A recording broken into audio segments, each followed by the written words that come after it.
One night, the kids were getting out of the shower, and Ben was walking around without his shirt on, and I saw that he had a lump on his back. They decided to take me to the doctors one day, and they didn't know what it was. Like, Lord be with us. We don't know what we're going into, but you know, and to prepare us for what we're about to find out. And I'll never forget looking at the doctor and seeing him visibly shaken to tell us what he was about to tell us. We think that it's called Ewing sarcoma, which is a rare and aggressive form of bone cancer. To have a doctor look at you and tell your son's got a tumor in his chest that's roughly the size of a small football. It felt like somebody punched you in the stomach, and it's something that's forever burned in my brain. I've never had to deal with anything like this in my life. Mom and Dad were telling us that Ben was sick, but they didn't really describe like what kind of sick it was. And so we started talking about what was going to happen, that Ben was going to be at the hospital for a long time and he was going to need a lot of treatments. And that the treatments that he was going to receive were going to make his hair fall out. And then I remember Emma was like, so he has cancer.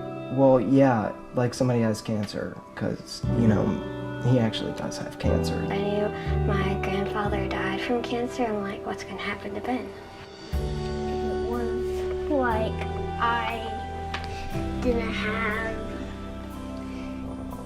anyone to play with. You don't really understand what it's like not having your brother around. You want him to go away, but when he's away, you're going to miss him.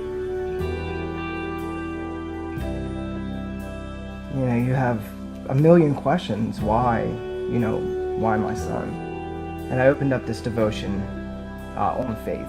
Abraham is asking God, you want me to take my son, my one and only son? And I felt like God was asking me to do the same thing. If you want me to have faith like Abraham, I don't know if I can do that.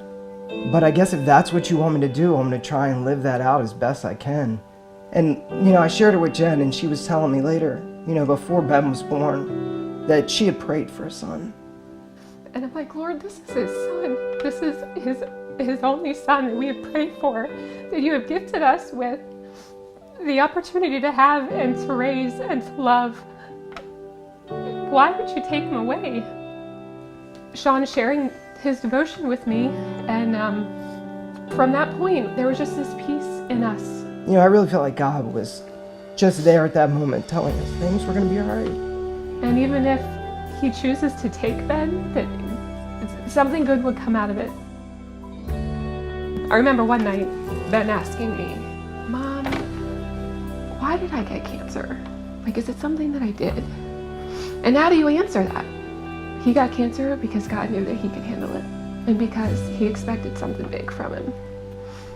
The Lord has given us this challenge. In the Lord's strength, we can do it.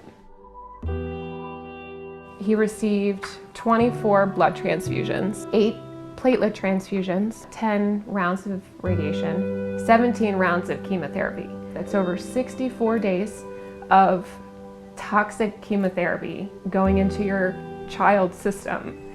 He had no way to fight off being sick. If he got hurt or cut, an infection could have killed him. And he had no problem. Like, he would jump into the chair and he would just like, I'm ready. After surgery, when we realized that he was going to be all right, that the surgery went well, that the tumor was out, was a high point for us. But for Ben, he was hurting. He had 3 ribs removed. He had tubes coming out of his body, IVs everywhere. He was in a lot of pain. I didn't know what I was gonna be like. It was kind of scary. To see your kids in pain and know that you can't do anything about it is hard. To just want to switch places with him, just to take all that from him and put it on yourself. I truly believe that Ben was gifted with his personality and his outlook on life to be able to handle this. Our oncologist basically said after surgery, when the tumor was out, we could consider him cancer-free. It was really funny because the first night, right after he had a surgery, for dinner, he wanted ribs. He ate ribs for dinner when he lost 3 ribs. They had this big brown poster that said, "Welcome home, Ben." We had this big celebration. We had confetti go off as he walked into the door. It was awesome to see how God has used this experience to build his relationship with Ben. One night when I was in bed, I asked Mom and Dad, I told them, I want to get baptized. God just constantly encouraged us to have that church family there to support, and they were there for us every step of the way, anything that we needed. Our perspective on what was important changed, because you go from thinking, well, what's Ben going to do when he's 18 or 20 to, is he going to make it another year? And you take advantage of every day you're given, because they're each a gift. And just being thankful for whatever it is. Mm-hmm. Thankful for cancer. It's not an easy thing to say, but I'm thankful for the fact that God put a situation in our lives that allowed us to live our faith out loud, where maybe we wouldn't have otherwise. God gave us his son out of love, and he bore our sins, and he died on the cross out of love. What can I do to love others well?